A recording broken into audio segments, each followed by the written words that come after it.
Now, what do Bill Gates, Elon Musk, Mark Zuckerberg, Barack Obama, and Steven Spielberg have in common, apart from being extremely successful and leaders in their respective fields?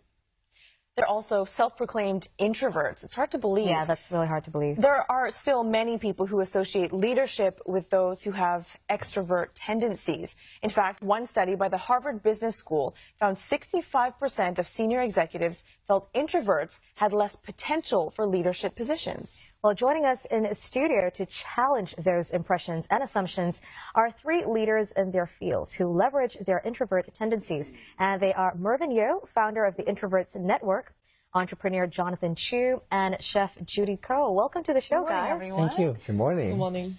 Mervin, okay, we'll begin with what an introvert really is. What types of characteristics are there, and what are the misconceptions? Yeah, it's actually a spectrum between extroversion to introversion.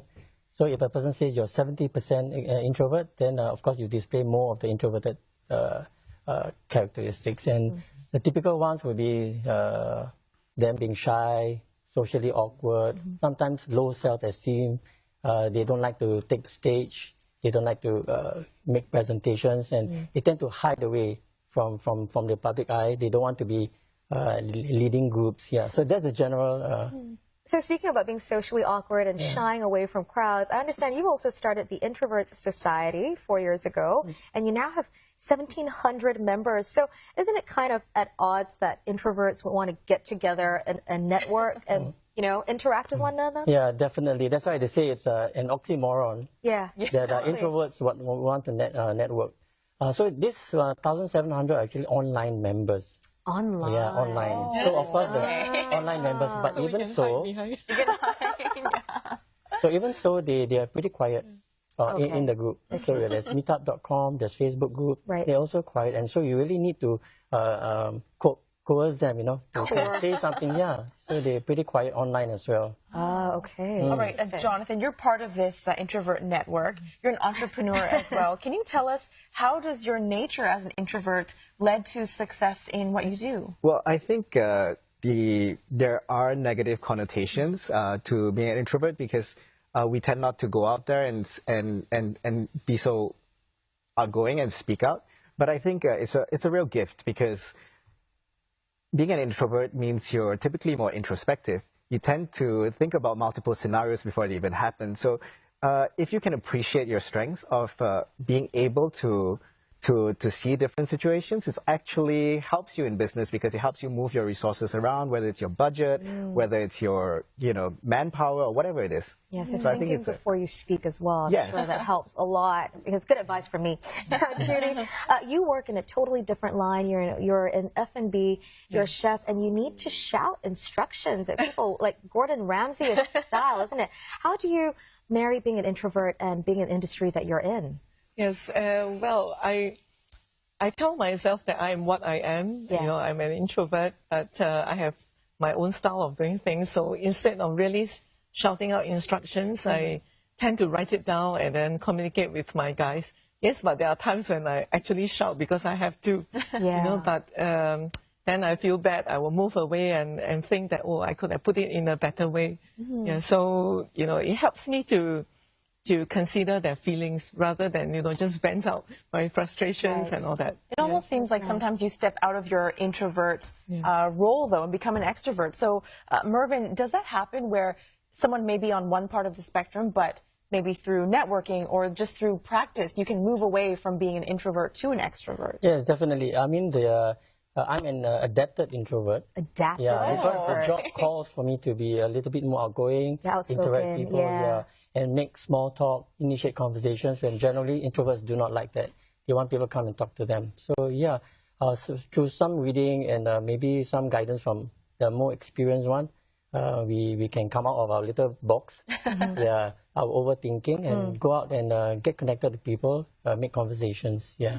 So we mentioned many outstanding introvert leaders just now: Elon Musk, Mark Zuckerberg. Jonathan, what do you think makes introverts good leaders? What do you think makes you stand out as an introverted leader? Well, I think, to quote Elon Musk, right? Elon Musk is a great strategist. He knows how to step back and look at the entire situation before he even speaks. If you compare say Elon Musk and say, let me think, Richard Branson, right? Oh yeah. You would, yeah, you know, Opposite ends of the spectrum. completely right, opposite yeah. ends of the spectrum. You would find that the stuff he says is very insightful, but he doesn't. Not every presentation is going to be, you know, on point. Right. He does spend a lot of, but the quality of his work is really good. So, Okay. so I would say, man, how being an introvert has helped me would be, it's helped me to just take stock of situations before actually moving forward to execute. Judy, for you in the kitchen, what role do your coworkers play in allowing you to maybe be that introvert, but also a leader? Well, the extroverts on my team, they tend to come up with the ideas, you know. So as introverted leader, I just listen to them. I'll throw in my ideas, but I don't really move so quickly. So, you know, I will actually focus and think about all the possible scenarios. Right. Like if we are planning for a big exhibition, I would think, you know, these are the things that could happen. So I have to prepare this. So, you know, I tend to over-prepare rather than under-prepare. So, you know, whereas the extroverts, the salespeople are very important so that they help to sell the things. Yeah. So I guess it's we tend to, you know, weigh the pros and cons a little bit more. Yeah. So every plan is more thought out and better executed in a way. Yeah. I hope so. And but you know, that's why typically introverts make good engineers. Like we build great products, but but you know, we rely on or we partner with extroverts to help us present the product. So to each his own. You guys sound like people I would love to work with because I'm the only extrovert here. Now, a question for all three of you.